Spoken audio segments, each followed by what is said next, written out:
অবশেষে মুখোশ খুলে পড়ল দেশের তথাকথিত গণ অভ্যুত্থানের মাস্টারমাইন্ড মাহফুজ আলম এবং তার ওস্তাদ ডক্টর মোহাম্মদ ইউনূসের।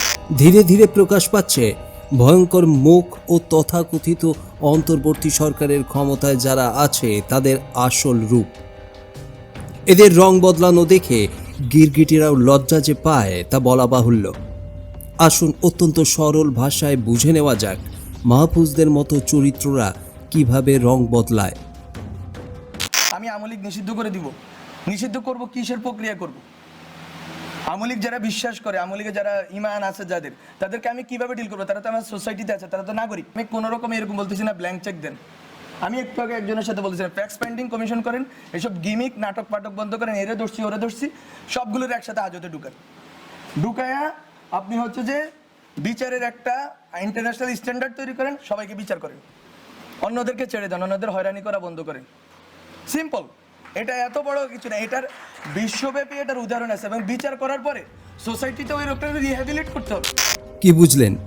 মাহফুজ বলছেন এই দেশে আওয়ামী লীগের দর্শন নিয়ে চলে এমন মানুষদের সঙ্গে নিয়েই নতুন রাষ্ট্র ও সামাজিক ভাবাদর্শ বিনির্মাণ করতে হবে। এই কথাটি বলেছিলেন গণ অভ্যুত্থানের ঠিক 1 মাস পর একটি আলোচনা সভায়। কিন্তু সেই সময় থেকে 1 মাস যেতে না যেতেই নখ দাঁত বের করতে শুরু করলেন মাহফুজ। তিনি ফেসবুক পোস্টে সরাসরি মুজিববাদের বিরুদ্ধে যুদ্ধ ঘোষণা করেছেন। তিনি লিখেছেন, মুজিববাদের বিরুদ্ধে এবার হবে প্রত্যাঘাত। তার ঘোষণা 2000 বা ততোর্ধ্ব শহীদদের আত্মার শপথ। কোনো সুশীল বা গুন্ডা মুজিববাদীদের এ স্বদেশে 1 ইঞ্চি জমিও ছেড়ে দেওয়া হবে না। মাহফুজরা নাকি দেশে এমন এক গণতান্ত্রিক শাসন ব্যবস্থা প্রতিষ্ঠা করতে চায় যেখানে ফ্যাসিবাদ মাথা তুলতে পারবে না। কিন্তু বাস্তব চিত্রে দেখা যাচ্ছে তারা নির্বাচনের মাধ্যমে ক্ষমতায় না এলেও একটি রাজনৈতিক দলকে পুরোপুরি মুছে ফেলতে চায়। দেশের ইতিহাস থেকে বঙ্গবন্ধুর ইতিহাসও নিশ্চিহ্ন করে দিতে চায়। শুধু মাহফুজ কেন, প্রতি পদে গিরগিটির মতো রং বদলান ডক্টর ইউনূস সাহেবও। তার প্রমাণ একবার দেখে নেওয়া যাক। বঙ্গবন্ধুর বহু ভাস্কর্য ভেঙে ফেলা হয়েছে, এরই বেশ খানিকটা সমালোচনাও আছে।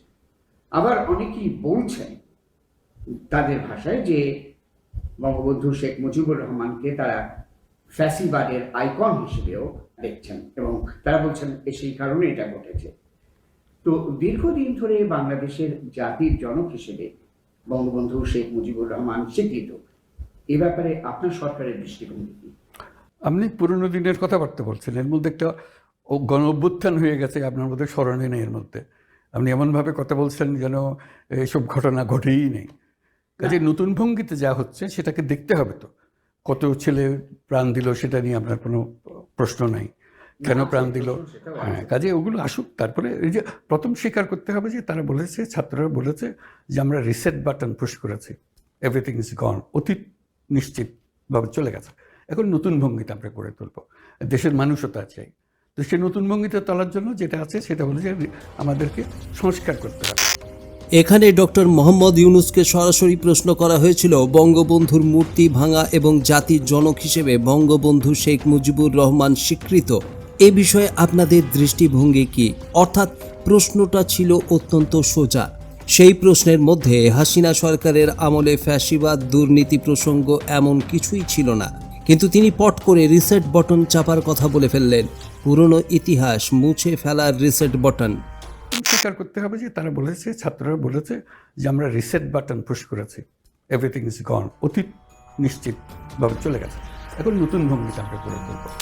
এই সাক্ষাৎকার প্রকাশ্যে আসার পরেই সমালোচনার ঝড় ওঠে। আন্তর্জাতিক সংবাদ মাধ্যমে তিনি যে বিষ্ঠা ত্যাগ করেছেন তার ধামাচাপা দিতে ময়দানে নামেন তার প্রধান শিষ্য মাহফুজ সহ শ্যাঙাত্রা। একটি প্রশ্ন অনেকটা এরকম যে ডক্টর ইউনূস সম্প্রতি ভয়েস অফ আমেরিকাকে একটি সাক্ষাৎকারে বলেছিলেন প্রথমে স্বীকার করতে হবে যে ছাত্ররা বলছে আমরা রিসেট বাটন পুশ করেছি, এভরিথিং ইজ গন, অতীত নিশ্চিতভাবে চলে গেছে। এই প্রশ্নটার নানা রকম ব্যাখ্যা, এই কথাটার নানা রকম উপস্থাপন আপনি দেখতে পাচ্ছেন। আপনার ব্যাখ্যাটা আমরা একটু শুনতে পাই। রিসেট বাটন কতক্ষণ পর্যন্ত রিসেট বাটন আসলে কি? অতীত নিশ্চিতভাবে চলে যাওয়া মানে কি? অতীতের ভিত্তি স্বীকার না করলে দাঁড়িয়ে থাকাটা কখন? অতীত খারাপ হতে পারে কিন্তু ভিত্তি স্বীকার করা দরকার কি দরকার না সেটা আমাদের কাছে খুবই গুরুত্বপূর্ণ। আমরা রিসেট বাটন সার্চ দিয়ে অর্থ বলতেছেন, এটা হচ্ছে ব্যবস্থা। এটা কোনোভাবেই একাত্তর না, এটা কোনোভাবে মুক্তিযুদ্ধ না, বরং যেই ব্যবস্থার ভিতর দিয়ে একটা ফ্যাসিস্ট স্বৈরাচার তৈরি হয় সেই ব্যবস্থাকে রিসেট করার কথা হবে। তথাকথিত ছাত্র জনতার কথা শুনে ডক্টর ইউনূস সাহেব যে রিসেট বাটনে চাপ দিয়েছিলেন সেই চাপ তিনি নিজেই সহ্য করতে পারেননি। তাই তো নিজের অবস্থানের 180 ডিগ্রি ডিগবাজি মেরে ফেসবুকে প্রধান উপদেষ্টার পেজে তিনি জানিয়েছেন, রিসেট বলতে তিনি বলতে চেয়েছেন ব্যবস্থা পরিবর্তনের কথা। 1971 সালের মুক্তিযুদ্ধ বাংলাদেশের হার্ডওয়্যার তৈরি করেছে। কিছু মানুষ অধ্যাপক মোহাম্মদ ইউনূসের সাম্প্রতিক ভয়েস অফ আমেরিকার সাক্ষাৎকারকে ভুলভাবে ব্যাখ্যা করছেন। বিবৃতিতে স্বাধীনতা ও মুক্তিযুদ্ধ নিয়ে ডক্টর ইউনূসের অবস্থান তুলে ধরে বলা হয়, যখন ডক্টর ইউনূস 8 আগস্ট ঢাকায় এসে অন্তর্বর্তী সরকারের প্রধান উপদেষ্টা হিসেবে দায়িত্ব নেন, তিনি হযরত শাহজালাল বিমানবন্দরে সাংবাদিকদের বলেন, জুলাই আগস্টের ছাত্র নেতৃত্বাধীন গণ অভ্যুত্থান ছিল আমাদের দ্বিতীয় মুক্তি। প্রথম মুক্তি হল দেশের 1971 সালের গৌরবময় স্বাধীনতা যুদ্ধ। ইউনূস এবং মাহফুজরা প্রতিপদে নিজেদের অবস্থান পরিবর্তন করে দেশের মানুষকে ধোঁয়াশায় রেখে নিজেদের লক্ষ্যে এগোচ্ছেন। কিন্তু কি সেই লক্ষ্য? না, দেশের মানুষ জানে না, তাদের জানতেও দেওয়া হচ্ছে না। পুরো দেশবাসীকেই বোকা বানিয়ে এক শয়তানি সাম্রাজ্য গড়ার চেষ্টা চালানো হচ্ছে। গণ অভ্যুত্থানের নেশা থেকে যাতে দেশের মানুষ মুক্তি না পায়, তাই মাঝে মধ্যেই আফিমের নেশার মতো হাসনাত আবদুল্লাহ ও সার্জিসদের মতো নেতারা আচমকাই বিপ্লব খেলায় মেতে ওঠে।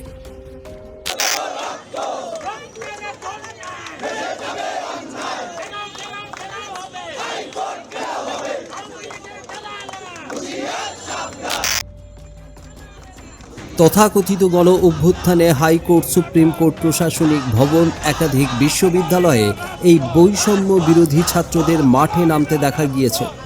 একটি অন্তর্বর্তী সরকার গঠন হওয়ার পর এরা কেন এখনো মাঠে? আসল কারণ হলো দেশের মানুষের কাছে বিপ্লবী ইমেজ নামক আফিমের নেশা যাতে বজায় রাখা যায়।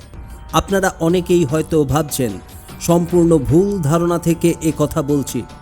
না, এই বিপ্লবের আমেজকে যে ধরে রাখতে হবে এবং এটি ধারাবাহিকভাবে চালিয়ে যেতে হবে, তার পরামর্শ দিয়েছেন তথাকথিত মাস্টার মাইন্ড। রিঅ্যানেক্ট করা। আমরা যখন কালকে কিন্তু নাহিদ একটা কথা বলছে, আরেকবার গণঅভ্যুত্থানের দরকার হইতে পারে। আমরা জানি যে বিপ্লবের পরে প্রতি বিপ্লব আসে, এটা কিন্তু আমি লিখছি ইভেন বিপ্লব হওয়ার আগেও, যার একটা প্রতি বিপ্লব দিয়ে আসবে। এখন এটা কিন্তু এরকম না যে আতঙ্ক, এই কে নিয়ে যাবে রে, কে আমাদেরকে মেরে যাবে রে, এরকম না ঘটনা।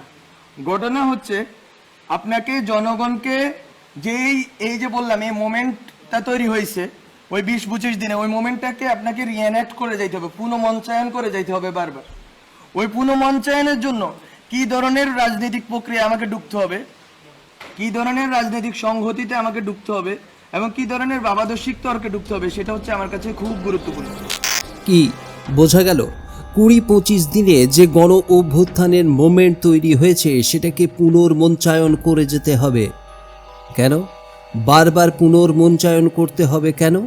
আসলে নিজেদের ভাবাদর্শকে যাতে বেশি করে চাপিয়ে দেওয়া যায়। সুপরিকল্পিতভাবে দেশের নাগরিকদের যে আফিমের নেশা ধরানো হয়েছে তা যাতে নষ্ট না হয়, তাই লাগাতার সরবরাহ করে যেতে হবে। এই ইউনূস গ্যাংয়ের রং বদলানোর আরও একটি উদাহরণ দেখতে চান? দেখুন। মুজিবুর রহমানকেও তো আওয়ামী লীগই নষ্ট করে ফেলেছে। তাকে হচ্ছে যেইভাবে তার মূর্তি করে তার পূজা বাংলাদেশে শুরু করেছে, তো সেগুলা একটা ফ্যাসিস্ট ইডিওলজির অংশ হয়ে গেছে। বঙ্গবন্ধু প্রসঙ্গে রিসেট বটন চিপে বিষ্ঠা ত্যাগ করেছিলেন ইউনূস। পরে তা বালি চাপা দেওয়ার চেষ্টা চালিয়েছিলেন ইউনূস স্বয়ং এবং মাহফুজ। কিন্তু সেই চাপা দেওয়ার ঘটনা যে ছিল একটি ছল, তা ফের প্রমাণ করে দিলেন নাহিদ ইসলাম।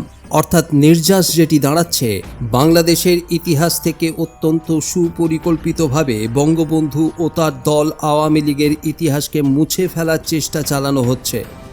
আর 47 থেকে 71 হয়ে 2024 পর্যন্ত নতুন ইতিহাস রচনার কর্মকাণ্ড চলছে। 1971 হচ্ছে আমাদের জন্য একটা মাইলস্টোন এবং ওখান থেকে আমরা শুরু করি। বাট ওখান থেকেই শুধু না, বরং আমরা কিন্তু এই ক্ষেত্রে অনেক বড় রকম প্রস্তাবনা এনেছি, যেটা খুবই বাংলাদেশে এটা মানে অনেক অনালোচিত ছিল। সেটা হচ্ছে 47-এর কোশ্চেন। 47, 71 এবং 24 আমরা এক সুতায় গাঁথার চেষ্টায় আছি এবং পলিটিক্যাল কমিউনিটি আকারে বাংলাদেশের জনগণ যে লড়াইটা করছে, বিশেষ করে বাঙালি মুসলমান, বিশেষ করে বাঙালি মুসলমান, বিশেষ করে বাঙালি মুসলমান, বিশেষ করে বাঙালি মুসলমান, বিশেষ করে বাঙালি মুসলমান, বিশেষ করে বাঙালি মুসলমান, বিশেষ করে বাঙালি মুসলমান, এই লড়াইটা আমরা এইটাকে গুরুত্বপূর্ণ মনে করছি বলতে ছাত্রলীগ ইতিমধ্যে আপনারা জানেন যে নিষিদ্ধ হয়েছে। তাদের কোনো রাজনৈতিক অধিকার নাই,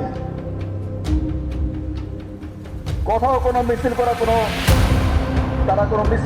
স্কোপ নাই। যদি মিছিল করে অন্যান্য নিষিদ্ধ সংগঠন যেভাবে আইনি ব্যবস্থা, তাদের ব্যাপারে একই ব্যবস্থা